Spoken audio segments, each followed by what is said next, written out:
Hello everyone, welcome back to the channel. Recently I got vaccinated against coronavirus, so I just thought to share something related to vaccine with you guys. I just thought to clear some myths that are related to vaccine also. And आज हम पढ़ेंगे और या फिर आज हम देखेंगे कि वैक्सीन आपकी कैसे काम करती है।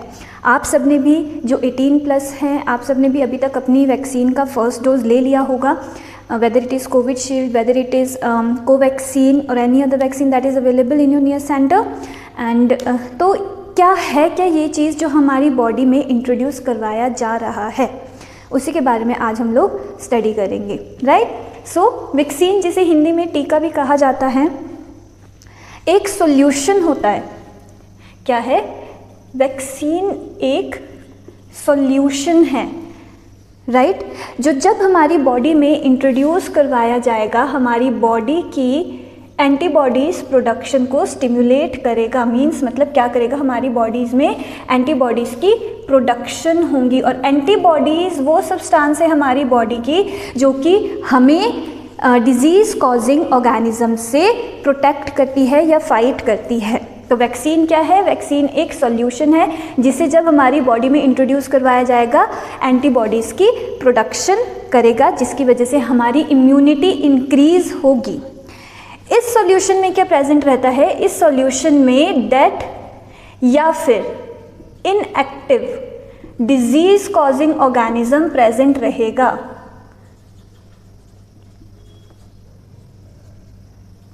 राइट क्या प्रेजेंट रहेगा? डेड या फिर इनएक्टिव डिजीज कॉजिंग ऑर्गेनिज्म, वो ऑर्गेनिज्म जो कि डिजीज कॉज करता है। एक पर्टिकुलर वैक्सीन हम लोग पर्टिकुलर डिजीज के अगेंस्ट लेंगे, तो वैक्सीन के अंदर वो ही ऑर्गेनिज्म होगा जो कि वो डिजीज कॉज करेगा। लेकिन कैसे होगा? या तो मरा हुआ होगा या फिर एक्टिव ही नहीं होगा, इनएक्टिव होगा। मीन्स अगर वो आपकी बॉडी में चला गया तो वो डिजीज कॉज नहीं कर सकता। इसका सिंपल सा एग्जाम्पल अगर मैं लूँ, पोलियो वैक्सीन दी जाती है बच्चों को up to 5 years and drops के थ्रू दी जाती है। तो पोलियो वैक्सीन की जो ड्रॉप्स होती है उनमें क्या होता है? पोलियो वैक्सीन की जो ड्रॉप्स होती हैं उनमें डेड पोलियो वायरस प्रेजेंट रहेगा, right dead polio virus present रहेगा। अब जब ये डेड पोलियो वायरस किसी बच्चे के बॉडी में, जिसे भी दी जा रही है वैक्सीन, उसकी बॉडी में डाला जाएगा तो उसकी बॉडी की इम्यूनिटी इंक्रीज होगी अगेंस्ट पोलियो वायरस। क्योंकि क्या है कि वो जब ड्रॉप उस बॉडी के अंदर गई, उस बच्चे की बॉडी के अंदर गई, तो उसने एंटीबॉडीज़ बनाना शुरू कर दी। एंड इन फ्यूचर जब वो बच्चा लाइव पोलियो वायरस के कांटेक्ट में आएगा तो उसकी बॉडी खुद ब खुद उस पोलियो वायरस को डिस्ट्रॉय कर देगी। कोई मेडिसिन लेने की ज़रूरत नहीं है, किसी डॉक्टर के पास जाने की ज़रूरत नहीं है। So this is how vaccine works, और this is how vaccine increases the immunity of a person, right? Edward Jenner, he was the introducer of vaccine. Edward Jenner ने क्या किया था? एडवर्ड जेनर ने सबसे पहले वैक्सीन बनाई थी किसके अगेंस्ट? उन्होंने सबसे पहले वैक्सीन बनाई थी स्मॉल पॉक्स के अगेंस्ट, जिसकी मदद से स्मॉल पॉक्स को इरेडिकेट करने में बहुत हेल्प रही है, जिसकी वजह से स्मॉल पॉक्स इरेडिकेट हो सका है, ख़त्म हो सका है इंडिया से। And he also use this method only. उन्होंने क्या किया था? उन्होंने भी स्मॉल पॉक्स या फिर काउ पॉक्स, उन्होंने basically cow pox causing organism को मार के इंट्रोड्यूस करवाया था ह्यूमन में, और उसकी वजह से क्या हुआ कि ह्यूमन्स में स्मॉल पॉक्स के अगेंस्ट एंटीबॉडीज़ बनना शुरू हो गई और स्मॉल पॉक्स की वैक्सीन की फॉर्मेशन हुई, राइट। मैं अगर आपको अपना एग्जांपल दूं वैक्सीन कि कैसे काम करती है, जैसे रिसेंटली मैंने भी अभी वैक्सीन लगवाई है अगेंस्ट कोरोना वायरस। तो हुआ क्या था, जब वैक्सीन मेरी बॉडी के अंदर इंट्रोड्यूस की गई, वैक्सीन को मेरी बॉडी के अंदर इंट्रोड्यूस करवाया गया, तो मेरी बॉडीज़ ने क्या किया? उस वैक्सीन के अगेंस्ट एंटीबॉडीज़ बनाना शुरू कर दी। क्योंकि उस वैक्सीन में है क्या? उस वैक्सीन में डेड वायरस है, एंटीबॉडीज़ प्रोडक्शन होना शुरू हो गई।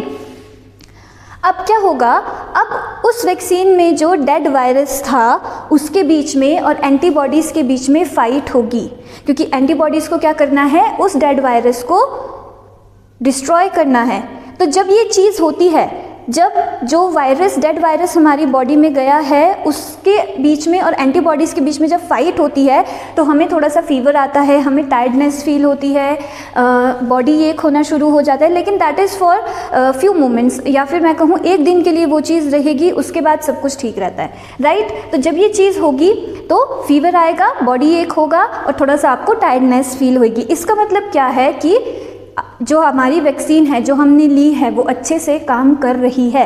अब क्या हुआ, एंटीबॉडीज़ बनी, एंटीबॉडीज़ ने वैक्सीन में जो डेड वायरस था उसको डिस्ट्रॉय कर दिया, right. This was my first immune response, क्योंकि फर्स्ट टाइम ये रिस्पॉन्स मेरी बॉडी ने किसी वायरस के अगेंस्ट किया है, तो first immune response, immunity increase हुई मेरी। नाउ अब in future if I come in contact with a live virus, अगर फ्यूचर में मैं किसी लाइव वायरस के कॉन्टैक्ट में आती हूँ तो क्या होगा, तो बहुत ही कम टाइम में मेरी बॉडी एंटीबॉडीज़ प्रोड्यूस करना शुरू कर देंगी। बहुत ही कम टाइम में मेरी बॉडी में बहुत ज़्यादा एंटीबॉडीज़ की प्रोडक्शन होगी, राइट। एंड जिसकी वजह से क्या होगा, वो जो वायरस है वो अपनी फर्स्ट स्टेज पे ही डिस्ट्रॉय कर दिया जाएगा by my body naturally, without taking any medicine और विदाउट गोइंग टू हॉस्पिटल। मुझे किसी भी मेडिसिन की ज़रूरत नहीं पड़ेगी, मुझे किसी डॉक्टर को कंसल्ट करने की ज़रूरत नहीं होगी। क्यों? क्योंकि मैंने वैक्सीन ले ली थी, मेरी बॉडी ने उस वैक्सीन को रिमेंबर किया, उसकी जो मेमोरी थी मेरी बॉडी में वो रह गई, और इन फ्यूचर जब वही वायरस मेरी बॉडी में आया तो बहुत ही कम टाइम में बहुत ज़्यादा एंटीबॉडीज़ की प्रोडक्शन हुई, जिसकी वजह से वायरस फर्स्ट स्टेज पर ही डिस्ट्रॉय हो गया और ना ही मुझे डिजीज़ हुआ, ना ही मुझे मेडिसिन लेनी पड़ी, ना ही मुझे हॉस्पिटल जाना पड़ा। सो this is how vaccine works, right. ये क्या करती है, ये हमारी इम्यून रिस्पॉन्स को ट्रिगर करती है, स्टिम्युलेट करती है, और इसकी वजह से हमारी बॉडी में एक मेमोरी रह जाती है कि कभी पहले कोई वायरस हमारी बॉडी में एंटर हुआ था। इन फ्यूचर जब वो दोबारा से एंटर होगा लाइव, पहले कैसे एंटर हुआ था, डेड, जब वैक्सीन ली थी। इन फ्यूचर जब लाइव वायरस एंटर होगा तो हमारी बॉडी खुद ही उससे कोप अप कर लेगी। So this is how vaccine works, right. Vaccine की बहुत ज़्यादा इंपॉर्टेंस है हमारी लाइफ में। Because of vaccine only India is totally free from small pox, as I have told you earlier. India से small pox and polio both are totally eradicated because of vaccine only. ना तो small pox है अब India में और ना ही polio है अब इंडिया में, टोटली इरेडिकेट ये हो चुके हैं इंडिया से, राइट। अब बारी है किसकी, कोरोना की। अब हमें कोरोना वायरस को इरेडिकेट करना है, लेकिन वो कैसे होगा, वो तभी होगा जब हम लोग अपनी वैक्सीन प्रॉपरली टाइम से लेंगे। वैक्सीन से रिलेटेड जो मिथ्स हैं कि ये काम नहीं करता है, ये डिजीज़ कॉज करता है, ऐसा कुछ नहीं है। वैक्सीन सिंपल आपकी एंटीबॉडीज़ की प्रोडक्शन में हेल्प करता है, जिसकी वजह से इन फ्यूचर जब भी आप किसी भी डिजीज़ कॉजिंग ऑर्गेनिज्म के कांटेक्ट में आते हो तो आपकी बॉडी खुद ही उससे फाइट करती है। ना तो आपको महंगी दवाइयाँ लेने की ज़रूरत है, ना ही महंगे हॉस्पिटल में जाने की ज़रूरत है। So this is how it works and increases your immunity, and that is why it is known as immunity booster. इसीलिए वैक्सीन को इम्यूनिटी बूस्टर कहा जाता है। हमारे फ्रीडम फाइटर्स ने अपनी जान गंवाई जस्ट सो दैट हम आराम से जी सके। अब हमारे जो फ्रंट लाइन वर्कर्स हैं वो अपनी जान जोखिम में डालकर वैक्सीन लगा रहे हैं हम सबको, जस्ट सो दैट हम आराम से फ्यूचर में जी सके। तो हमारा भी कुछ फ़र्ज़ है इनके लिए, हमें भी कुछ रोल प्ले करना है, और हमारा वो फ़र्ज़ पूरा कब होगा, जब हम लोग अपनी वैक्सीन प्रॉपरली लेंगे। And this is our time कि हम अपने देश को दोबारा से आज़ाद करवाएं। किससे? कोरोना वायरस से।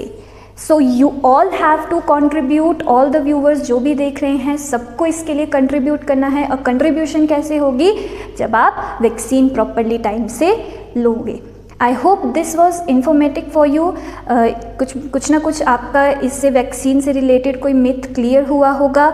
And all the best, and I hope कि हम सब दोबारा से मिल सकें, हम सब अपने रिलेटिव्स से मिल सकें, कॉलेजेस, यूनिवर्सिटीज़, स्कूल दोबारा से खुल सके और हम उसी माहौल में आ सकें जिस माहौल में हम पहले थे। Thank you.